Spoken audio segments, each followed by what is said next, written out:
right. What's happening, sports fans? We welcome you to we're on week 7? 8. Week 8 football show. Depends all right, that's more of a flashback games, joke. Yeah. Teams are somewhere between 6 and 8 games. What year is it? I hate when we do this. I hate when we do this so much. I'm Christian Pedersen. We got Tommy Morris on the left there, rocking. Bodie, we're in consensus the coolest Tulane shirt that's ever happened. Tulane's got some incredible gear, and it somehow distracts from an epic pair of pants. Like it's and the hat and the shoes. Overall, Tommy, you feeling it today? What's going on? Where did this come from? I had a little extra time today. So a little extra time means you dug a little deeper. So these are some of the B and C squad. I tried to make sure the clothes matched today. Oh. Yeah. And I'm going to go ahead and put that on the poll. I'm going to put this on the poll. Does a pineapple hat, Tulane shirt, Nike shorts match as a fit? Tommy is joining us today as on behalf of the Just Run the Damn Ball Coalition. Yes. Tommy's spoken words have become his literal nightmare. Yeah. Bodie De Silva, as you can see from the jacket, is joining us on behalf of Scorebook Live. Scorebook Live is the official digital content provider for the San Diego CIFs, the entire state, the world, the entire world, low key, because I always be on there checking scores and stuff, and it'll have you have to click through the whole list of all the states, and they've got a ton of stuff. But Bodie is our dude from the San Diego section. You can follow them at SB Live CA on Twitter. You can follow them anywhere on Twitter, Instagram. Yep. Anywhere in the world. Wait, do you guys have a TikTok? I don't believe so. Maybe soon. Connor might have done a TikTok. It's been a while though. I'm not on TikTok, so I can't. Let me ask you this: would you, if your bosses come to you, will you film TikToks? Yeah. Will you ever use TikTok as a platform? Do you foresee this being one of the platforms where you are on it, but you are not a user of it? I don't think the people that are on TikTok are interested in getting their high school sports info from that avenue. Yeah, I mean, if you're on TikTok, it's for music, dancing? No. Jokes. I feel like it's a joke. TikTok for memes. Is it the new Vine? Kind of, yeah. Well, Tommy, you're on it. You use it? No, never. I don't have it. Legit. What is your opinions are formulated off of? My girlfriend's sister's account. That's apparently very popular. Okay. And they're all like spoofs of TV shows. Big moment for you publicly acknowledging the girlfriend there. Love is in the air here at Prep Insider this week, which I would like to permanently put it to bed that anyone, I mean, I know that this is somewhat of a joke thing when people say, like the divider line of south of the 8 being whether or not you have credibility or credentials. Like if you're, do you cover games south of, no one ever shows their face. I am marrying a Hilltop High School alumnus who coached at Hilltop High School. We can put that to bed. I have finally, that's how dedicated I am to proving my credentials. South of the 8. I knew I wanted to marry her when I knew I could get more cred. Yes. No, it's marrying Casey Simons is entirely a publicity stunt to raise my credibility. Is that in the vows for this weekend? Yes. Oh, and we're being married by the former guys lacrosse coach at Eastlake. Okay. So yes, very much committed to this. That's how much I care about the long running Jury and Dixon type jokes on this show. Is I have decided as a gag to marry Casey. I'm not kidding. Forever. Love you, Casey. But for the TikTok thing, you see a lot of sports accounts now. I mean, Barstool will just post clips, and it's just an advertising format because people search for those names. But a lot of the teams and therefore the schools post. I interrupt this.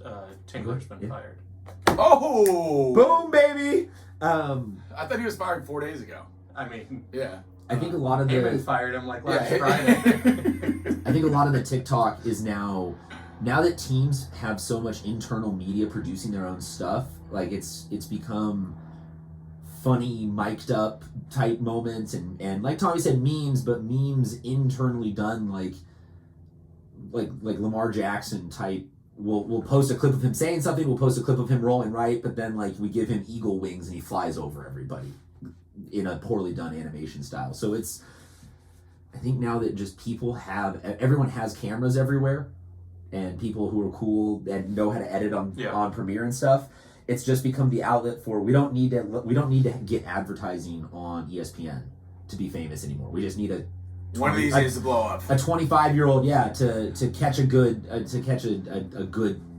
moment. But I just you know what's the ultimate one of those by far. There's the Savannah Bananas are basically exactly yes. Yeah. They're incredible. Yes, the TikTok is the literal manifestation of. That's a good point. I think a lot of minor league teams need to do that. And so few people like myself would go to the game to see a prospect. Like, you got to get the family there. You got to find the kids that may be on the social media, the TikTok.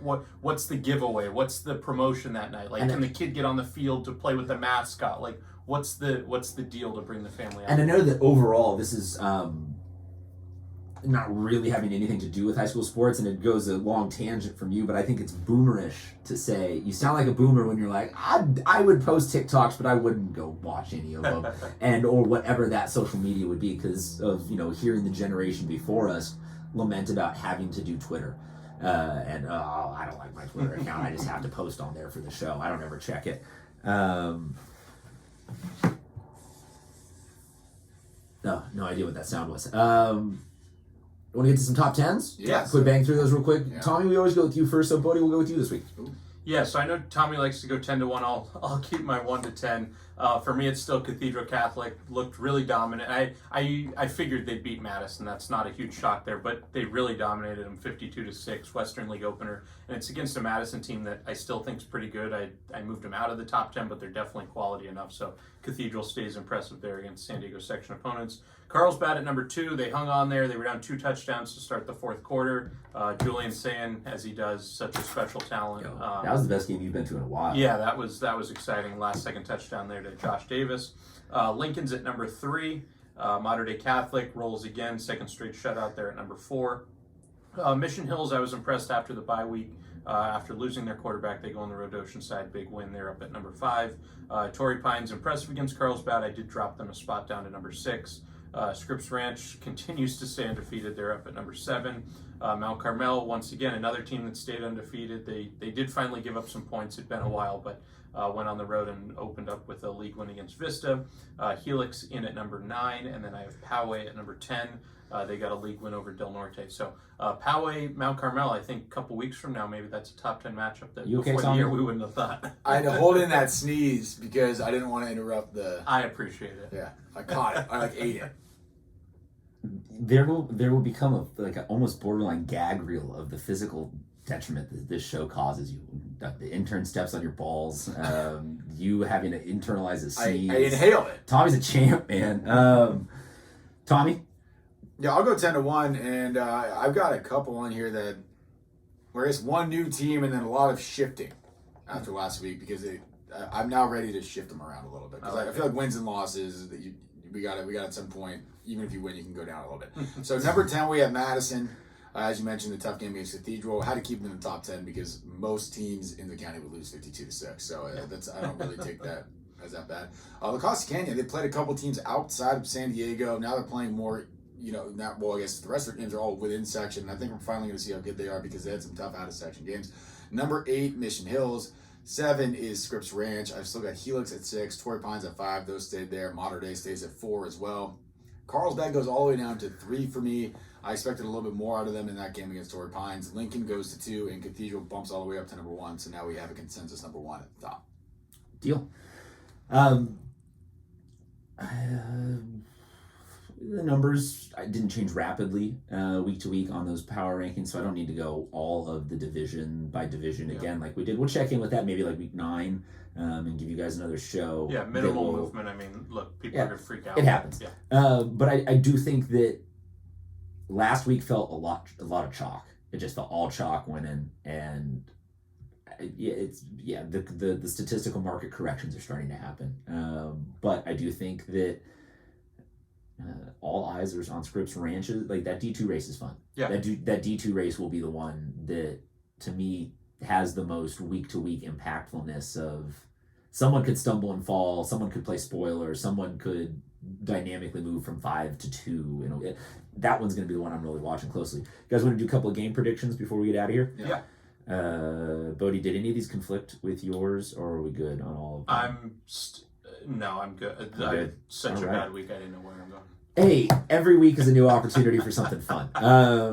Let's start with Orange Glen and Chula Vista. Both of these teams have had pretty good seasons so far. Orange Glen, we've talked a lot about the proliferation of their offense this year and the fact that they just have dynamic skill set players. Tommy, you saw them last year. So you have a little bit of an up-close experience, Bodie. I don't know if you've seen them yet in person, but the stats jump out and speak for themselves on a lot of what these guys are capable of doing. On the Chula Vista side, they're a game behind because of COVID and slow season starts, but we know what that team is. Pretty quality squad. It's going to be an interesting run. I like these. I am always here for a game that has a large geographical distance traveled. Just a little something fun. They're both blue. So that's almost as far as you can possibly go. Orange Glen and Chula. Yeah, I guess maybe Fallbrook to Fallbrook. Yeah, that'd be the farthest. But and then you bring in the Imperial Valley and not like. Oh yeah, that's right. That's more of a triangle. Holtville to just I don't even know. Whatever. Holtville to Oceanside or something. I'm gonna look that up one day. But anyway, so as you mentioned that offense for Orange Glen, Dennis Andrew halfway to 3,000 yard season and halfway through the season, so he's on pace to do it. 21 touchdowns, 5 interceptions, QB rate of 130. That's pretty good. Keel's wide receiver. I think he's one of the most underrated players in the city. Good size, fast kid, good wide receiver. He's 8 touchdowns and 555 yards. And Little John, another good receiver with also 8 touchdowns, playing more like Big John than Little John. I'd have to say. I do like Orange Glen in this game. I think this is a good team. I was a little bit surprised that they struggled with Mission Bay. Good win last week against La Jolla Contreras. I think La Jolla Contreras is a good team. Not more impressive to me than the 35 points they put up was the 14 that they gave up. La Jolla Contreras tends to score a lot. So I like Orange Glen. I think maybe that Mission Bay game was a good wake-up call for them, and I expect to see them have a good back half of the season. Yeah, I like Orange Glen as well here. Just looking at the numbers, though, it would tell you maybe it's going to be a little bit closer. They both played Castle Park. They both won. Orange Glen by 32 and Chula Vista by 25. So I think the biggest thing here to look for is Chula Vista's offense. It's not high-flying like Orange Glen's is, and I don't think they'll slow Orange Glen down. So if Chula Vista's going to stay in the game, they got to find a way to eat up some clock there and get some first downs, because if they're punting, Orange Glen's just going to respond with touchdowns. I will go with Orange Glen just simply out of most of the stats have all been said, but I like a team that has a lot of those big play capabilities. Big plays. I'm not running the ball. I like big plays. Big plays. Our next game, San Diego and Noto, has actual implications. Yeah. Like, this is a big game. This is the first time that this has been a huge game. Yep. It's been a big game a couple of times the last 5 years, but this is a huge game. We have seen high-scoring offenses from Coronado this year. San Diego has a pretty solid run game that they know how to control the clock. They know how to be smart. They know how to win. What are we looking at here, guys? Bodie, Tommy, who wants to start? I'll go for it. Last week San Diego didn't have their starting quarterback or their backup quarterback, so they went with 4 running backs in the backfield, and it was kind of just dealer's choice back there.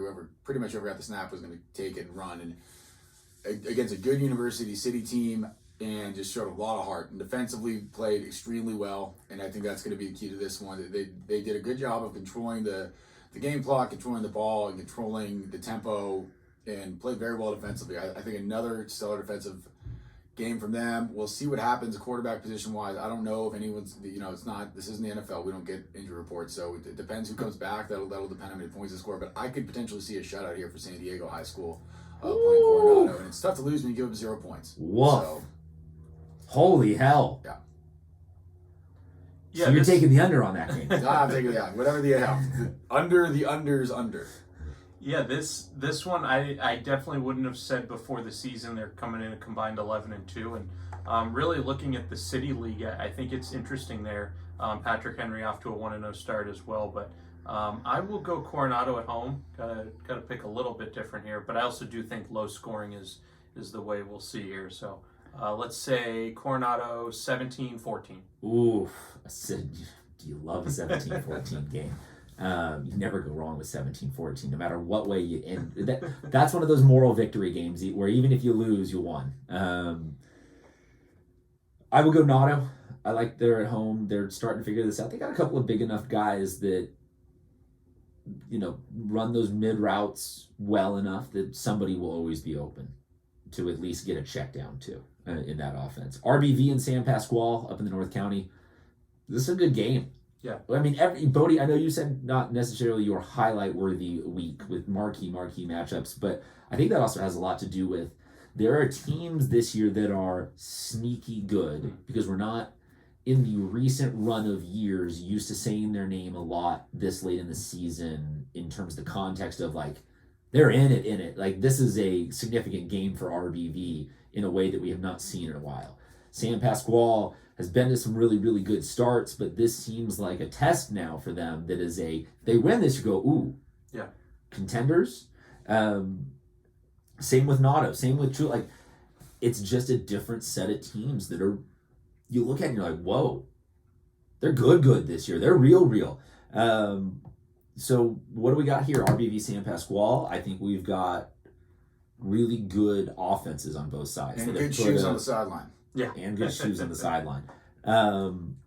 I will go with San Pasquale just out of maybe the transitive properties of like looking at the strength of schedules of their wins and losses. But again, winner of this game is listed as contender, maybe even borderline favorite going into the final stretch for title talk. Yeah, I'll go San Pasquale as well. I think we know with their ground attack offensively that'll be tough to defend there for Rancho Buena Vista. But I did get to see RBV a couple weeks ago at Mount Carmel. Junior quarterback Connor Underhill looks like a really good player. We'll have to watch these next couple of years. But I think equally important for both teams, RBV cannot afford to drop to 1-2 if they want to be in this league race. And for San Pasquale, they've already had the bye week there, so they got to keep pace with Ramona because I would look at Ramona as the other contender at the top of this league here. So super important game. I will go San Pasquale here, just kind of holding serve at home. Tommy? I'm going to go with RBV. Two very good rushing offenses. I think this will be one where it's a quick game. Because I think we see a lot of running. A tight 90? The clock's going to run. And, the difference here is RBV kind of relies on one guy, whereas San Pasquale is going to have about four guys. They have four guys, I think, off the top of my head, because I can't pull up the stats right now because I don't know what's going on my phone. But they have four guys who have over 25 carries so far this season in 5 games. So they do spread the ball out a lot as far as who's actually getting the ball. So 2 different ways to run the ball, if that makes any sense. But it does. I do like RBV in this one in a grind-out game. Again, I think this one's low scoring. I think that the clock is going to run very fast in this game. But this game starts at 7. I think this game's over by 8:30. Wow. Yeah, tight 90. Tight 90. That'll be the new over/under with RBV games. How long do they take? Last game, RB Mission Hills. A couple of teams that are really good in terms of the win-loss, but I feel like there's been infinitely more discussion of Mission Hills as a top 10 team than there has been of RB as a top 10 team this season. Is this game Mission Hills' to win and lose? Is Rancho Bernardo going to get some real action in that top 10 voting after winning? Like, what do we make of this? Is this contender, pretender? Which one of you guys wants to start? Yeah, it's one of those rare non-league games now that we're pretty much everyone's deep into their league schedule here, and both teams are. I mean, Mission Hills does already have the loss to Carlsbad, but contenders really within their league and at the top of their league standings. Rancho Bernardo, along with Poway and Mount Carmel, definitely a top contender in Palomar League there. And Mission Hills was really impressive last week to go beat Oceanside a week after losing their quarterback and kind of figuring out things offensively and moving everything around. I'll go Mission Hills at home, but Rancho Bernardo can really run the ball. They've been doing that really consistently all year. Their 2 losses were back-to-back Torrey Pines and Ramona, and since then they've Grossmont, Del Norte, Westview, they've put up 30 plus on all of them. So I think they'll be able to score, but I think Mission Hills wins it by 7 or 10 points here. I'm going to agree. There's a reason why we've got Mission Hills in the top 10 and not RB, but I think this will be a very close game because, as Bodie mentioned, RB likes to run the ball a little bit from Mission Hills, and one thing I want to see is what would it be like with a different quarterback. They still look fine without their star player, Gunnar Hensley. So I do like Mission Hills in this one, but you got to give a shout out to this running attack for RB, currently with 1,354 yards on the ground this season. That's 225.7 per game and 19 rushing touchdowns in those 6 games that they played. So they're going to run the ball. They like to run the ball about 3 times as much as they like to pass it. Same thing. They got a shot in this one if they can control the clock and control the ball, but I think it's tough against Mission Hills because they can score fast, and that's why I like the Grizzlies. I'll take RB in the big upset of this might be one of the biggest upsets of the season. Like if they could go in there and win they would definitely be top 10 consideration with that. Top 10 upsets this season or just top 10? Oh, I'm saying with next week's top 10, I think that would have a because I was gonna say if you have a list of 10 biggest upsets on this season, post that. We're not there yet. That's postseason. But will you? Can we ask for what? You do great list top 10 biggest upsets this season. All right, sweet. Yeah, mark it. After the year. I will gladly submit this one as an entrant for that. Like I said, I'll take them for the win. I think one thing is really interesting in this whole discussion. When I was saying contender, what's up, camera? When I was saying contender, I was thinking playoffs. Bodie's thinking league. Yeah. So you're absolutely right that there are now 2 layers of nuance to these last couple weeks. Well, especially because there's the non-league game that you obviously still want to win, but that doesn't hurt you in your league title, but it does affect you for how you place within your division. So they're all important. It's just kind of the web of what each one's attached to. And I think that addresses some of the fun nature to what makes these games infinitely interesting these last couple weeks. We appreciate all you guys sticking around for another week of high school sports. 50-50 on whether or not I do a show next week. I will be on my honeymoon, but I will probably be able to sneak in a 5-minute IG live or something like that. There we go. With some guests. But we'll figure that out. Until then, there's a cross coach you could put on the show. She made her brief appearance in the background of the Bishop's Field hockey, and that was about it. But yeah, like Bodie said, Jace Tingler's been fired. So hey, it's a good day for everybody, man. I made the Bruce Bochy Photoshop. Hey.